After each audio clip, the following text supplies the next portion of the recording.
in comedy. You know him, you love him. Put your hands together for Mike Polk Jr. Thank you. All right. Thank you, guys. Ramon Rivas, everybody.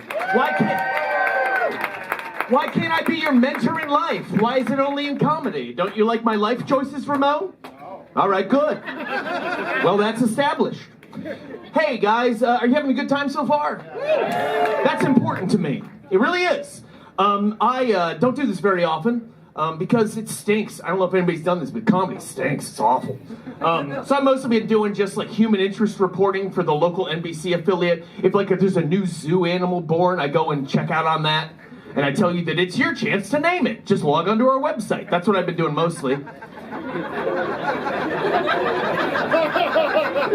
Or like if we find out that there's a dog in Illyria that can bark happy birthday, they send me out to cover that hot scoop for the news. And I'm up there holding the mic. I'm like, there you go. He's like, I'm like, kind of, not really. Kind of loud. Or if somebody in Strongsville grows a really big pumpkin, like I'm talking the biggest one of the year, I get sent out to cover that pumpkin, talk to that lady, do the typical stuff. What do you feed it? I'll bet that makes a lot of pies. So that's my job. So I don't do this very much anymore. And I'm actually happier being just a complete, mindless whore, and I don't mind it. Life's too short, folks. Don't be stressed out. And in that vein, I'll be reading all my jokes from a book tonight. Most of this stuff I just did this afternoon. I haven't figured out how to make this work. We'll get it. I should have gotten here earlier. We'll start things off with a Christmas... So I'll be doing everything from this book. Appreciate your patience. I'll be starting things off with a Christmas song that I just wrote about a week ago that I think is it's a local Christmas song that I think has some legs. But you tell me, all right? You're the audience, not me. Here we go. Okay. You stay there. Thank you. No, it's not going to work. I need you closer. It's so bad at it. All right.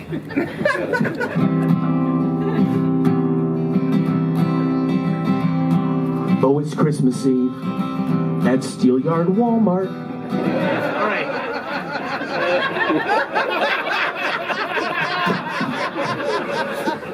Before we get any further in case there's anyone is there anyone here from out of town by any chance? Okay, I heard one woo. For that one woo, can somebody explain what Steelyard Walmart is for that person?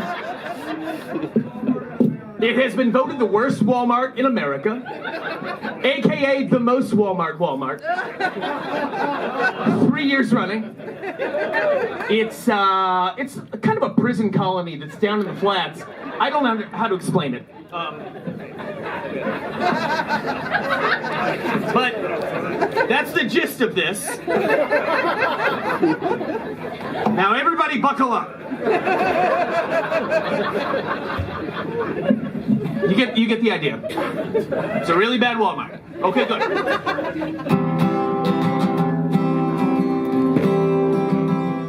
Oh, it's Christmas Eve at Steelyard Walmart. And there's just a hint of mischief in the air. Technically, I don't believe they're open. But the doors are wide and everybody's there. Oh, it's Christmas Eve at Steelyard Walmart. And things certainly got festive in this store. Everything that's valuable's been stolen. And everything not stolen's on the floor.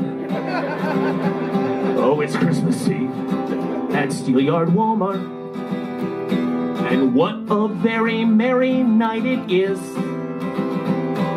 A shirtless guy just towed away the red box on a John Deere that I don't believe was his. Oh, it's Christmas Eve at Steelyard Walmart. And one can't deny there is a Yuletide glow. The fire first began in home and garden, and where it stops we can't pretend to know. Oh, it's Christmas Eve at Steelyard Walmart. There's quite a crowd, but not much staff in sight. We assume they're barricaded in the office, just praying that they might live through the night. Last one. Oh, it's Christmas Eve at Steelyard Walmart. And there is one thing that's truly nice to see. The revelers hit the toy section the hardest. There'll be plenty happy kitties round the tree. That's Christmas in Steelyard. Thank you very much. Based on real life. Okay, I'm here. I'm gonna move into this. I'm doing this like an essay I'm writing about my family. I'm doing family stuff. I'm trying to write some stuff out. So bear with me. I'm gonna do something about the women in my family and then the men in my family. I'm gonna read right from here like an asshole. So and the first thing about the women in my family is not finished. It just stops. So that's what I think of you.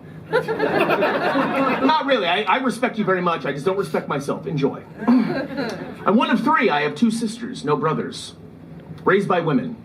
Sisters, grandmas, aunts, and my dad's bartenders. And the women in my family are great. They're mostly Irish.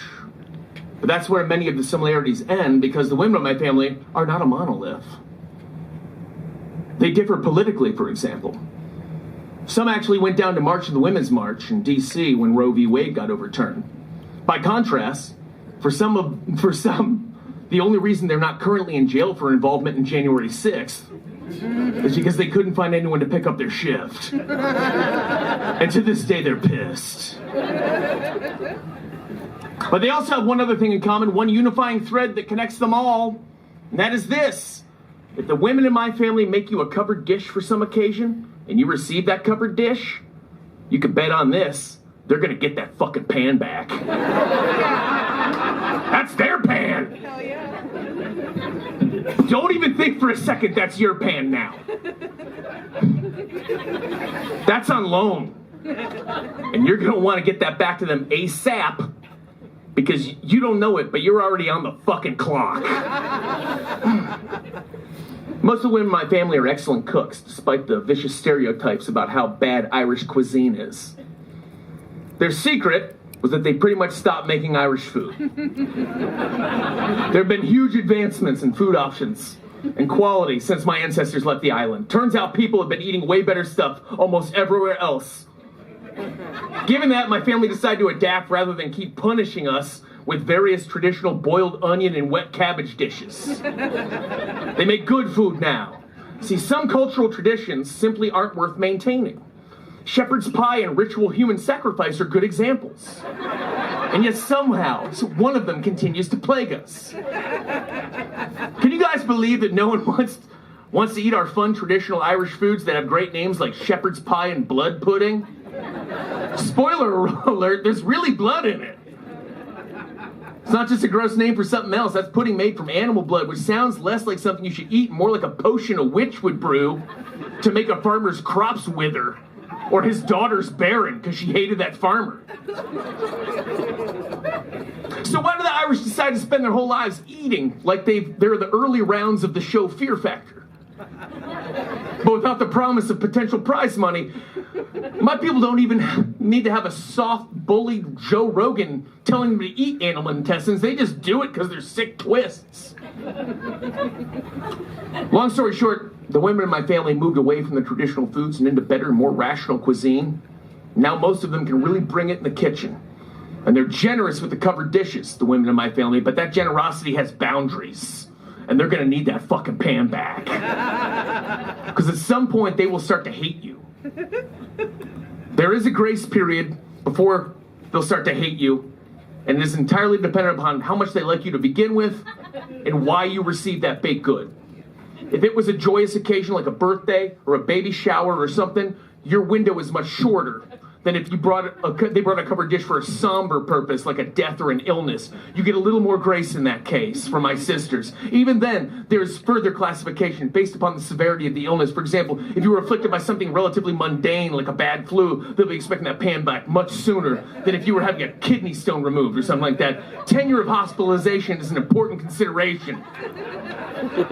If it was a simple procedure like an outpatient surgery, the pan will be expected back significantly sooner than if it becomes known that there was an overnight stay. More importantly, it's about how they felt about you to begin with. If they didn't like you to start with, your grace period is much tighter. For example, when my older sister brought a tray of brownies to her ex-husband's place for a birthday party for one of their kids, she told his new wife that she could get that pan back to her whenever she had a chance. That was bullshit. Nothing could be further from the truth. The fact was, Brittany, which is spelled with one I, that she dots with a heart, was already a dead woman. There was no swiftness with which my sister's ex-husband's wife could return that pan that would not outrage not just my sister, but also both of my sisters, who do not get along at all, but despite that, often form alliances when it comes to mutual hatred of another. Indeed, that may be the last flimsy tether holding their tenuous relationship together, and neither of my sisters have much use for Brittany with one eye, and have collectively agreed that she is, quote, hot trash. And they are sick of her bullshit. It's sad that on those occasions when I get to see my sisters angrily whispering to each other at a family gathering, in what is clearly a moment of bilateral hatred regarding a shared distaste for my cousin Connor's new girlfriend, Kelsey, whom both have deemed, quote, a pill-popping skank. I recognize, of course, the fact that these brief civil collaborations between the ever-warring factions that are my sisters is imperfect, in that it is rooted not in a shared love, but in a shared resentment for someone they consider to be a greater outside threat to the clan. It is an unhealthy alliance, dependent upon hate and built upon sand. And yet, when one so yearns to see one's warring siblings connect with each other in a way that doesn't involve thrown glassware, one makes exceptions, and we'll take what we can get. And I find that if I just cover my ears so that I can't hear what they're actually saying, sometimes I'm almost able to deceive myself into believing that they're having a spirited discussion about an exciting new foreign film they recently took in together, instead of what they're really doing, which is hissing in concurrence that even if Kelsey were in good shape, she shouldn't have her lower back tattoo exposed at our cousin's fucking baptism. Is that a Harley Davidson font, Kelsey? Nice. Before the pan is returned to one of the women in my family, and I can't express the importance of this enough, the pan should be thoroughly cleaned and in its precise condition in which it was received. Any deviation from this will inevitably result in your being labeled as an ungrateful piece of shit. Now, they'll still clean it, even though you did, because they don't trust you or your weird fucking house. Because who knows who you got going on over there. But it's still very important to them.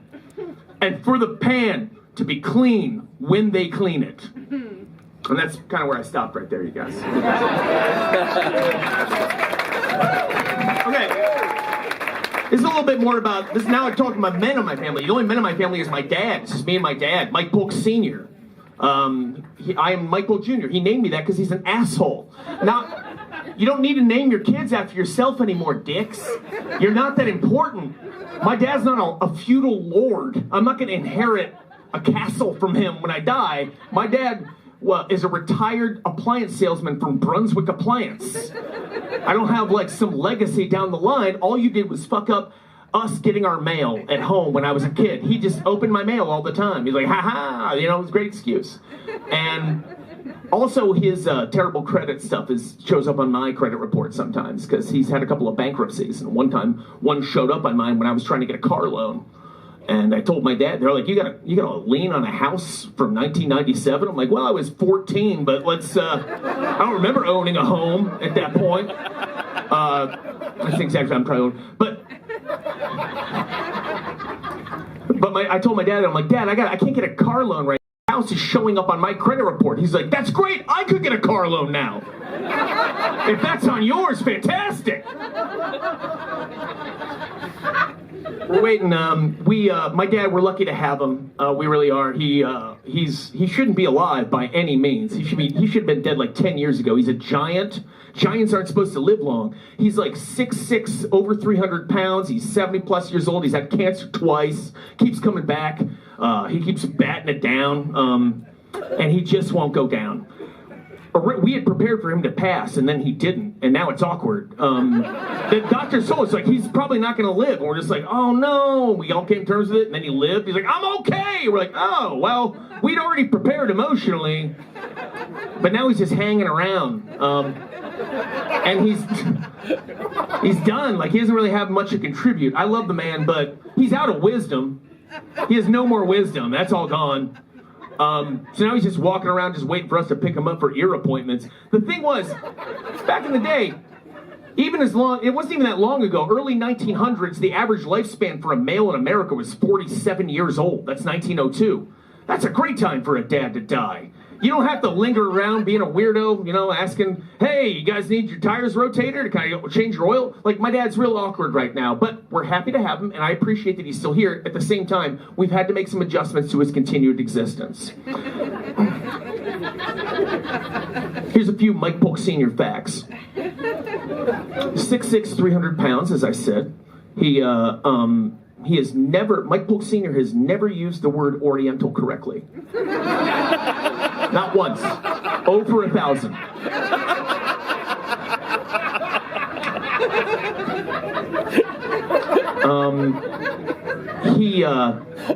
Mike Polk Sr. believes all dogs are male and all cats are female. Like, what's your cat's name? And she's like, Frank. He's like, oh, what a sweetheart. Come here, sweetheart. She's beautiful.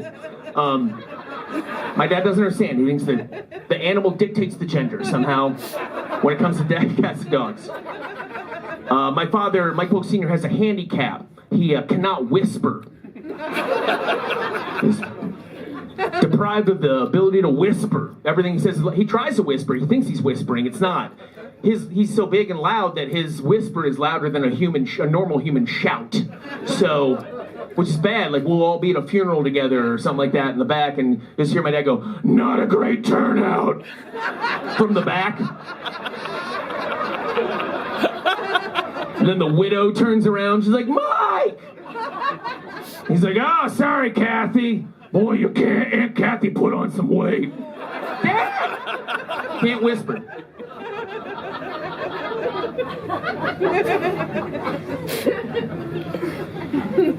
Mike Polk Sr. was thrifty when I went home in grade school, and my teacher told me I was having trouble. I was a problematic kid. They gave me a note to take home to my family, and they said, take this home, give it to your parents. It said, I opened it, of course, like an asshole. I wasn't supposed to. It said that they recommended I get some psychological help, maybe outside of the school. Maybe just like, yeah, might need somebody to talk to. Might be good for him, kind of thing. And I took it home and gave it to my dad, and he's like, he looked at it, he opens it, he goes, did you already open this? I'm like, yeah. And he just goes, we can't afford for you to be crazy right now. Mike Polk Sr. It was the 80s, in fairness. No one knew that there were mental health issues that existed in people.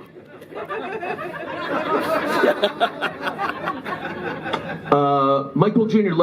Mike Polk Sr. loves, so do I, but loves a cocktail. My family, my family drinks like they're camping all the time.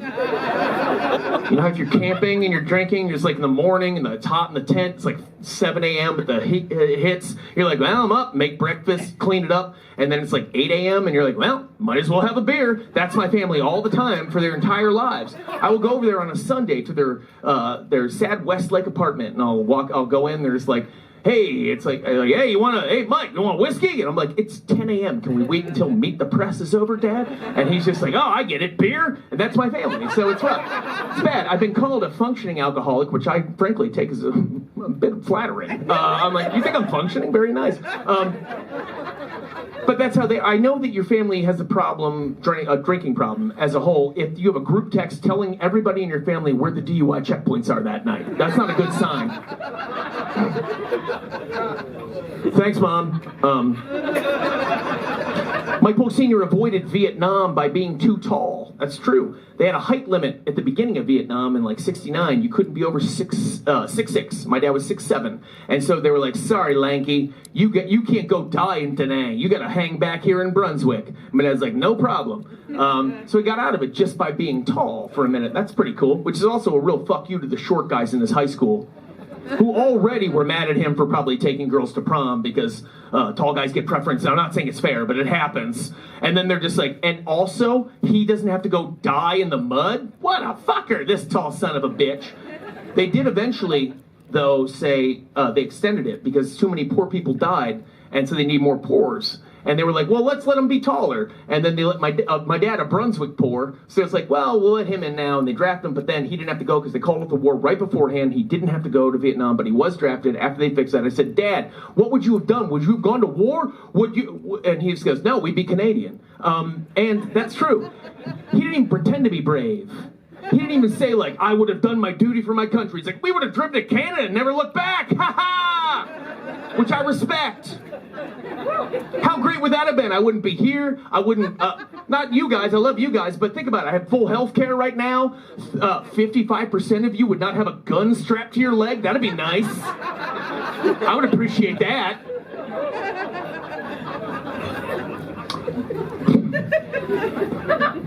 All right, my dad was abusive. Not like tied to the radiator abusive, not like that kind of, not Catholic priests. Creepy, touchy hands abusive. He was more like, Michael, this would be him.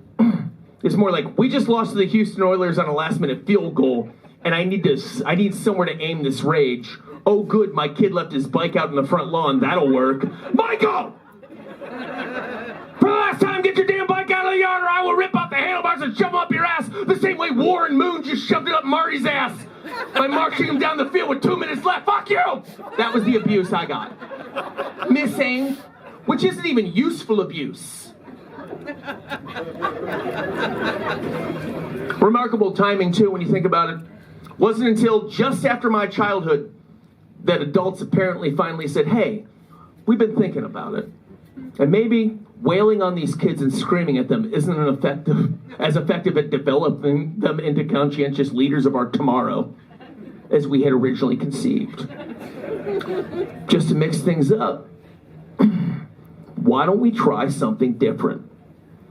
As long as we've opened this door, and I'm still just spitballing here, maybe we should also put seatbelts in cars.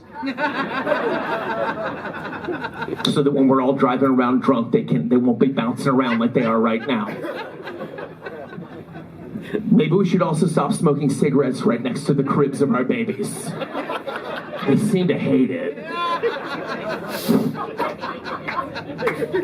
And finally, is anybody, this lead paint thing, is it a real deal? Should we paint over it just to be safe? It's definitely hurting their brains. So paint over it? Great. All right. But nobody thought of that yet because it was the 80s and I was still getting abused by the old man. And often on some pretty questionable charges just because he was mad about something. And that was the real problem. It was the kind of vagueness with which I was abused. If you're a parent, ideally don't abuse your children. But if it's somehow an inevitability, at least try and focus it in a way that'll make your kid better at something. I'm talking about that Joe Jackson style of abuse. That's inarguably traumatizing, but did eventually lead to over 1 billion albums sold worldwide. Give your kids that Judy Garland stage parent abuse, where they don't get to sleep until they nail the landing after that ball kick change 3 times in a row. And if you stop smiling, you gotta start again. Give me that nutty Beach Boy Dad Murray Wilson style of, if you don't nail the harmonies on this next take, I'm gonna divorce your mother abuse. The kind that completely destroyed Brian Wilson's brain and rendered him incapable of human interaction, but gave us pet sounds. That's useful abuse. And I don't condone it. But it's better than what I got. The Mike Polk Sr. brand of abuse was like, I had a bad experience at the bank today, and seeing you was making me mad. Go to your room! That's the kind of abuse I got. No aim. How am I supposed to do anything with that? How am I supposed to parlay that kind of scattershot, half-assed abuse into a record contract or a shoe deal? I'm almost done.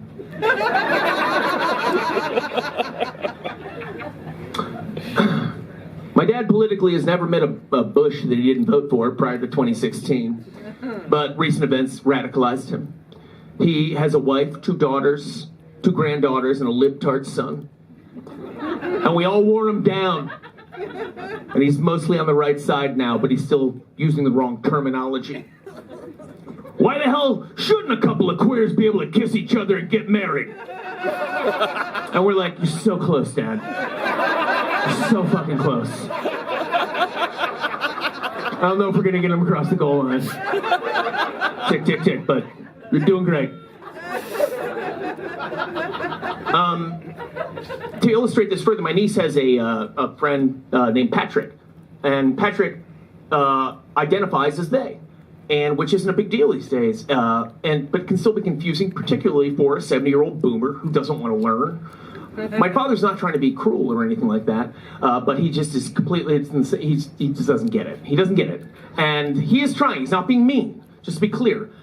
But I did have the pleasure of being there at my parents' apartment when my niece Sadie had her friend Patrick over for dinner, and my dad, who is unawares of the whole they situation, just gets thrown into this unprepared, and it doesn't go well. And it ended up sounding like an Abbott and Costello routine. I'm not lying.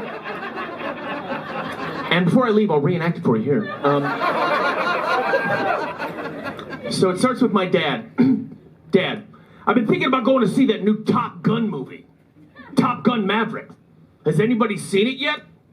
My niece Sadie. Yes, Grandpa. They went to see it the other day. My dad. Who did? They did. Who? Them. Patrick? Yes. He saw it? No, Grandpa. They did. Who did? Them. Right, that's what I said. Him. No, not him, Grandpa. Well, if not him, then who? Not who, them. Who? Them. Patrick? Yes. Right, Patrick, and who else? Who else what? Who else saw the movie? No one else. They went alone. Who went alone? They did. Who did? Them. You keep saying them, but you're only pointing at him. I'm not pointing at him, Grandpa. I'm pointing at them. Patrick? Yes. I only see him. Well, that's your problem. Peggy, get my eyeglasses in here, please. Hold on. One more part. Okay, let's start over. Now, all I asked was who went and saw the Top Gun Maverick movie. And you said they did. Who did? They, Grandpa. Patrick? Yes, Patrick is they. Patrick is what? No! Patrick is not a what? Patrick is they. Who's not what? They're not what? Who? Patrick. Yes, him, that, no, those. Peggy, I also need a bottle of whiskey in here and a bunch of glasses. I have no idea how many people are in this room. All right, I'm Mike Polk. Thanks for having me, everybody.